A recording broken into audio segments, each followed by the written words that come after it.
Some say the 1960s were the golden years of animated films, while others argue it was just the warm-up act for what came later. But here's the thing. A handful of those colorful, frame-by-frame wonders didn't just entertain us. They rewired the way cartoons were made forever. They blended daring ideas with unforgettable characters and threw the rulebook out the window. So, which 60s animated movies still cast that magic spell decades later? Let's dig into the reel and see which ones still shine bright. 101 Dalmatians, 1961. It's wild to think about now, but in the late 1950s, Disney wasn't swimming in money. It was treading water. Then along came a litter of black and white spotted heroes who not only stole hearts, but saved the studio's finances. 101 Dalmatians wasn't just a cute parade of puppies. It was a technical and creative breakthrough that changed how animated films were made. The Big Leap.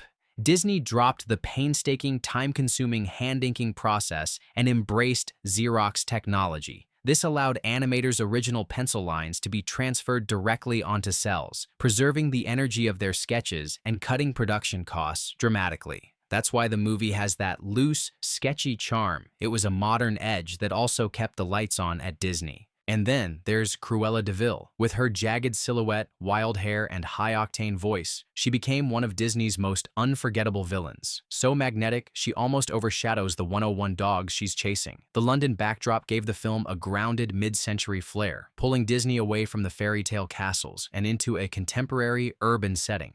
The chase scenes remain masterclasses in pacing. The snowbound escape with Pongo and Perdita leading the pups is still a nail-biter, with minimal yet perfectly chosen details bringing the tension to life. And for kids, there was that irresistible post-movie ritual, staring at the screen, convinced you could tell each puppy apart by its spots. More than just a hit, 101 Dalmatians was Disney's survival story. Without it, the 1960s could have been far rougher for the studio. It proved you didn't need crowns, castles, or enchanted forests to make a blockbuster, just a smart story, memorable characters, and a style bold enough to stand out. The Sword and the Stone, 1963. Before The Jungle Book swung onto screens, director Wolfgang Reitherman tested a looser, more comedic style with The Sword and the Stone. It's the Arthurian legend, but stripped of dusty medieval grandeur and packed with slapstick, quick banter, and a hero who feels surprisingly ordinary. Wart isn't born a king. He's a skinny, well-meaning kid muddling his way through magical lessons with the eccentric Merlin. The film's charm lies in its episodic, almost sitcom-like structure. Wart is transformed into a fish to learn about instinct, a squirrel to learn about love while dodging the very real advances of a determined lady squirrel, and a bird to understand perspective. Each sequence gave animators room to experiment with physics, timing, and character animation, lessons wrapped in humor rather than heavy-handed morals. Visually, it carried over the Xerox line technique from 101 Dalmatians, giving it a sketchy, breezy feel that fit the film's playful tone. Critics at the time called it light compared to Disney's grander epics, but that easygoing quality is exactly why it's endured. Merlin's muttering sarcasm, Archimedes the Owl's dry complaints, and Madame Mim's gleeful chaos all feel fresh even decades later. And then there's The Wizard's Duel, a brilliantly inventive battle where the combatants transform into everything from rhinos to viruses. No explosions, no fireballs, just clever one-upmanship in a rapid-fire sequence that's still one of Disney's most creative action scenes.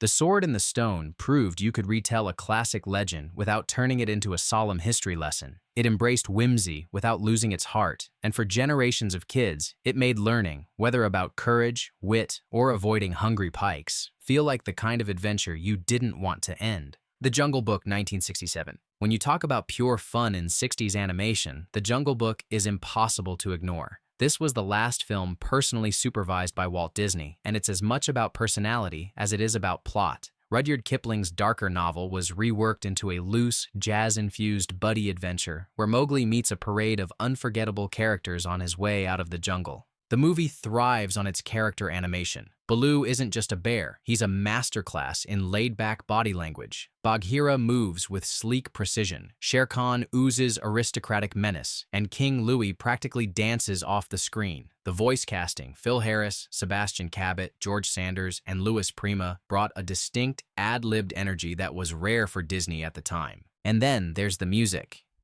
The bare necessities, and I Wanna Be Like You, aren't just catchy. They're woven seamlessly into the film's personality.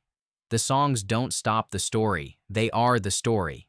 Animation-wise, it pushed the Xerox process even further, with looser, more expressive line work that gave everything a lively bounce. It's also a lesson in how to make a road movie in animated form. Every encounter changes Mowgli in some way, whether it's learning the value of friendship from Baloo or facing danger head-on with Shere Khan. By the end, it's not about whether he stays in the jungle or leaves, it's about how much he's grown along the way. The Jungle Book was a box office hit that cemented Disney's musical comedy formula for years to come, and it's still the kind of film you can drop into at any point and instantly feel at home. Hey there, it's Yogi Bear, 1964. Before the Flintstones hit theaters, Hanna-Barbera's first big-screen leap was giving Jellystone Park's smooth-talking bear his own feature. Hey there, it's Yogi Bear took the familiar TV antics and stretched them into a globe-trotting rescue mission after Ranger Smith ships Yogi off to a distant zoo. It's a fascinating artifact of TV to film adaptation. The animators had a bigger canvas, richer colors, and more fluid movement than the Saturday morning show ever allowed. You still get the charm of Yogi's schemes and Boo Boo's reluctant conscience, but the plot has actual stakes. Yogi's trek to rescue his new friend Cindy Bear leads through train rides, city streets, and even a wild circus. The film also gave Hanna-Barbera a chance to show they could do more than limited animation gags. Backgrounds are lushly painted, and there's a deliberate pacing that lets gags breathe instead of rushing to the next punchline.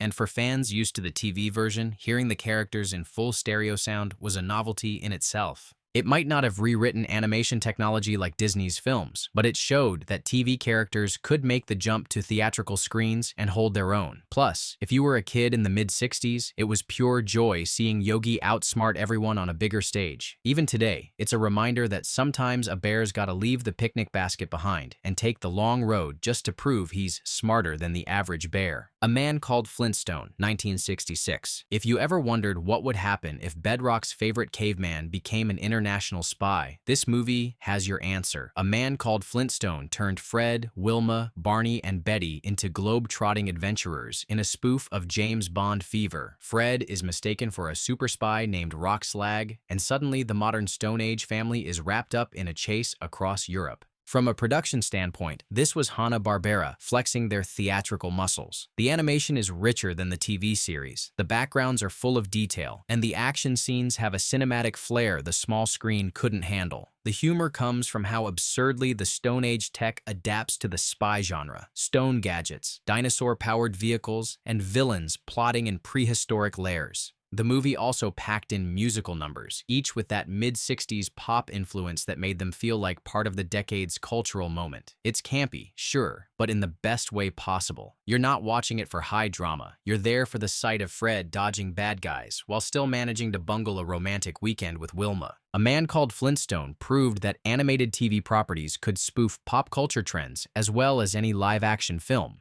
It also hinted at the cross-genre flexibility that would become a staple of later animated movies. And honestly, how many spy flicks can you name where the hero's cover is blown because he yells "yabba dabba doo" at the wrong moment? Exactly. Purr-ee, 1962. Not every 60s animated classic came from Disney or Hanna-Barbera.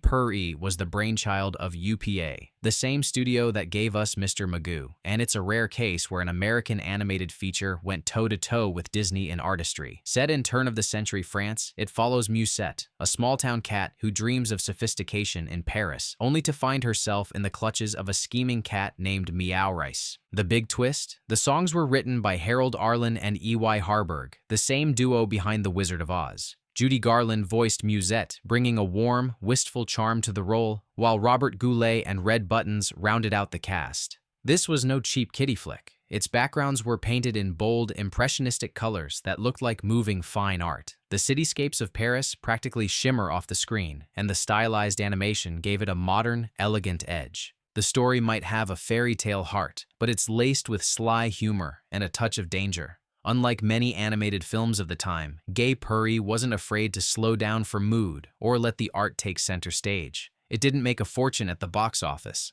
but it's earned a loyal following for its artistry and charm.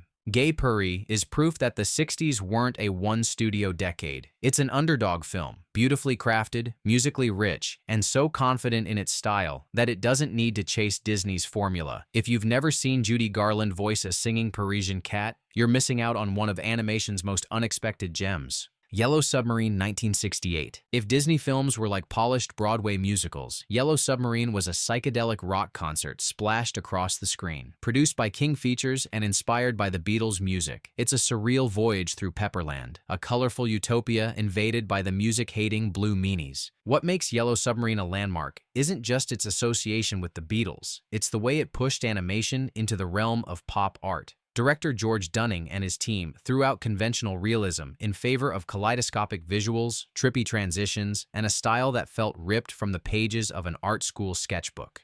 Every scene looks like a moving poster, full of bold shapes, shifting perspectives, and impossible landscapes. The film also turned its soundtrack into narrative fuel. All You Need Is Love, Lucy in the Sky with Diamonds, and Eleanor Rigby aren't just songs dropped into the story, they're integral to its momentum and tone. The dialogue is full of puns, wordplay, and the kind of absurd humor that perfectly fit the counterculture mood of the late 60s. For kids, it was a visual feast. For adults, it was a cultural time capsule of the era's creativity and optimism. The Blue Meanies, with their bizarre designs and slapstick menace, became some of the decade's most memorable animated villains. Yellow Submarine proved that animation could be art, music video, and story all at once. It's not about logical plotting, it's about the experience, the colors, the music, and the feeling that you've been somewhere entirely different by the time the credits roll. Mad Monster Party, 1967. Long before The Nightmare. Before Christmas made stop-motion spooky and cool, Rankin Bass gave us Mad Monster Party, a horror comedy that brought together every classic movie monster you can think of. Frankenstein, Dracula, the Mummy, the Invisible Man, they're all here, attending a Wild Island gathering thrown by Baron Boris von Frankenstein, voiced by none other than Boris Karloff. Rankin, Bass were already known for their holiday specials, but here they took their animagic stop-motion style into new territory. The puppets are exaggerated and full of personality, with detailed sets that give the whole thing a playful Halloween card feel. The story follows Felix Flanken, the Baron's nerdy nephew, as he bumbles into the middle of a power struggle among the monsters. The humor is campy and self-aware, poking fun at monster movie tropes while still showing affection for them. The character designs lean into caricature, making the monsters both funny and oddly endearing. What's remarkable is how Mad Monster Party created a crossover event decades before the idea became a Hollywood staple. It brought together an ensemble cast of iconic figures in a single, goofy adventure, something that would influence later parodies and animated specials. It might not have had Disney's polish or Hanna-Barbera's mainstream reach, but it carved out its own space as a cult favorite. Even now, it's a must-watch for anyone who loves monsters with a side of slapstick. Pinocchio in Outer Space 1965. This one's a curiosity in the best sense. Pinocchio in Outer Space was a Belgian-American co-production distributed in the US, and it took the wooden puppet far from his fairy tale roots, straight into science fiction territory. The story sees Pinocchio, now a real boy, teaming up with a friendly alien turtle named Nurtle to stop a space whale from destroying a planet. Visually, it's a blend of 50s sci-fi pulp and classic fairy tale animation. Rockets gleam, planets swirl in candy-colored skies, and alien creatures pop with cartoonish charm. The animation may not have matched Disney's fluidity, but it had a unique charm and a clear love for outer space adventure. The plot is pure mid-century imagination, mixing morality lessons with laser beams, interplanetary chases, and strange alien worlds. For kids in the 60s, it was like having two fantasies mashed together, the magical storybook world of Pinocchio and the thrilling, high-tech promise of space exploration. While it didn't break box office records, it stands as one of the decade's most unusual animated features. It dared to take a well-known character completely out of his comfort zone, something many studios would hesitate to do even now. Pinocchio in Outer Space might not be on everyone's radar, but for those who've seen it, it's a weird, wonderful reminder that the 60s weren't afraid to get strange in the name of creativity. The Adventures of the Roadrunner 1962. Before Saturday mornings were packed with endless reruns of Wile E. Coyote's failed plans, Warner Brothers released The Adventures of the Roadrunner as a theatrical featurette. Think of it as a greatest hits reel of ACME mishaps mixed with brand new material, but with a twist, this one let Wile E. actually talk. framed as an educational film for kids with Wile-E narrating his many failed schemes. It was essentially a meta-cartoon, poking fun at itself while delivering the slapstick fans loved. The desert landscapes were just as vibrant as the shorts, and the animation had that high-quality theatrical polish, giving the gags more punch. What made it unique was the way it experimented with the formula. Instead of pure chase, there were longer setups, sly nods to audience expectations, and even jokes about the economics of being a coyote buying gadgets from ACME. Though originally made for theaters, it became a key piece of the early Roadrunner TV specials. Kids got the same high-energy gags they adored, but with the novelty of Wile-E's commentary, making it almost feel like an inside look at how the mayhem was made. It's a perfect example of how the 60s played with established characters, adding new angles without losing the charm. And let's be honest, even if you know Wile-E will fail, you still lean in just to see how he'll crash this time. The Daydreamer, 1966. Rankin Bass were masters of stop-motion holiday specials, but The Daydreamer was something bigger, a full-length fantasy that blended live action and animation to bring Hans Christian Andersen's tales to life. The story follows a young Andersen as he drifts into dream worlds that become classic stories. The Little Mermaid, Thumbelina, The Emperor's New Clothes, and more. Each dream sequence uses a different animation style, from whimsical stop-motion to hand-drawn flourishes, giving the film a patchwork, storybook feel. For audiences in the 60s, it was like flipping through a picture book that came alive. The voice cast was stacked: Boris Karloff, Tallulah Bankhead, Patty Duke, and the songs had that melodic, slightly haunting quality that stuck in your head for days. The Daydreamer's charm comes from its variety. One moment you're watching a lighthearted fairy tale gag, the next you're in a sweeping romantic scene under the sea. Rankin Bass's puppet designs have a warmth and texture that makes them stand out from slicker, more polished productions. While it didn't have the staying power of their Christmas specials, The Daydreamer proved the studio could handle longer, more ambitious storytelling. It's a hidden gem for animation fans and a time capsule of 60s creativity when studios weren't afraid to mix media and styles in a single film. The Marvel Superheroes, 1966. Long before the Marvel Cinematic Universe turned superheroes into billion-dollar icons, the Marvel Superheroes brought comic book panels to life, almost literally. This theatrical compilation pulled from the 1966 limited animation TV series and featured a dream lineup for fans of the era: Captain America, Iron Man, Thor, Hulk, and Submariner. The animation was famously minimal. Characters barely moved, and much of the action came from sliding static drawings across the screen. But that was intentional. The creators wanted it to look like comic books in motion, complete with bold colors, thick black outlines, and still frames lifted directly from Jack Kirby and Steve Ditko artwork. Speech bubbles became voiceovers, giving it a narrated, page-turning vibe. What really hooked viewers wasn't how it moved, it was how it felt. The scripts were adapted straight from the comics, so every story had the same pulp energy, cliffhanger pacing, and colorful villains that kids devoured on the printed page. The voices gave personality to heroes who, until then, lived only in still art. And the theme songs? Once you heard "When Captain America Throws His Mighty Shield," it was lodged in your brain for weeks. Sure, by today's standards, the movement was clunky, but in the 60s, this was magic. Kids didn't care about frame rates. They were watching their favorite heroes on a theater screen, just as they imagined them when flipping through their comics. The Marvel Superheroes proved you didn't need a massive budget or cutting-edge effects to make an impact. If the characters were strong and the stories were faithful, fans would show up. In many ways, it remains the purest comic-to-screen translation of its time, a moving comic book in the truest sense. Mr. Magoo's 1001 Arabian Nights, 1960. Before he was a TV staple, Mr. Magoo made his big screen debut in Mr. Magoo's 1001 Arabian Nights, a feature-length comedy from UPA that kicked off the decade with a burst of stylized charm. Rather than simply transplanting Magoo into a modern setting, the film drops him into a loose retelling of Aladdin and his wonderful lamp. Magoo plays the bumbling uncle of Aladdin, and as you'd expect, his terrible eyesight turns every scene into a comedy of errors. UPA was known for breaking away from Disney's ultra-detailed realism, and this film leans hard into that signature style. Flat colors, bold shapes, and designs that look more like moving illustrations than traditional animation. The result is a movie that feels timeless in its visual approach, even if the humor is very much of its era. Jim Backus returns as the voice of Magoo, delivering his trademark blend of confidence and confusion. The supporting cast brings plenty of energy, from the scheming vizier to the over-the-top sultan, keeping the story bouncing along with a mix of slapstick and wordplay. What makes Mr. Magoo's 1001 Arabian Nights stand out in the 60s landscape is how unapologetically it sticks to UPA's modernist animation principles. It's not trying to mimic Disney, it's carving its own identity, showing that feature animation could succeed with a completely different look and tone.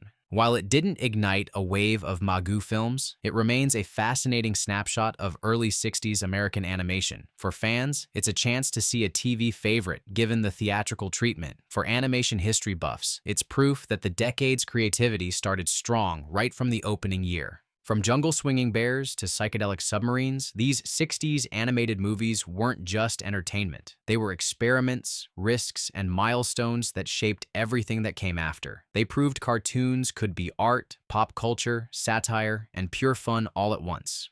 Which of these classics do you think still holds up the best today? Drop your pick in the comments, hit that subscribe button, and keep celebrating the decades when animation dared to dream in every color imaginable.